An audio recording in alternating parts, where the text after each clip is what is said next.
In this video, I'm going to be making a computer desk that also doubles up as a home studio workstation with vinyl storage.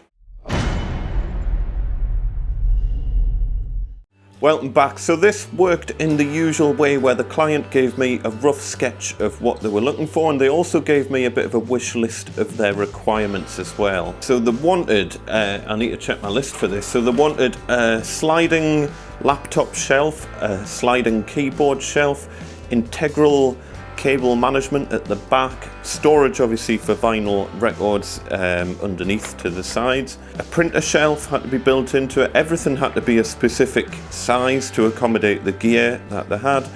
And the lower sides needed to be inset to allow for the slightly unusual shape of the customer's floor, which will make more sense when you see part 2. So from then I then came up with a 3D design that the customer was happy with. Obviously that went backwards and forwards a little bit and we tweaked things, and then once they were happy with all of that, we agreed also on the material that it was going to be made out of as well, which is going to be a softwood just to kind of keep the costs under control.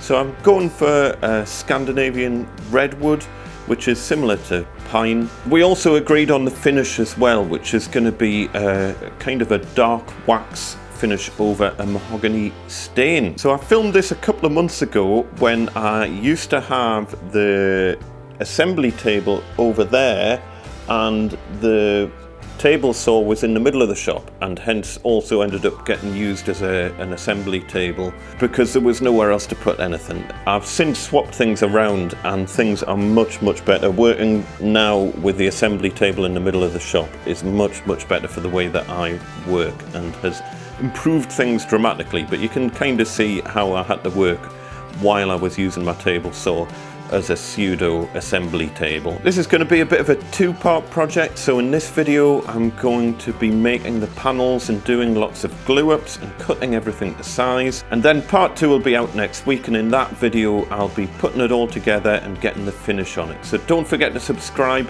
so you don't miss out on part 2 when that comes out. Let's crack on and get this built.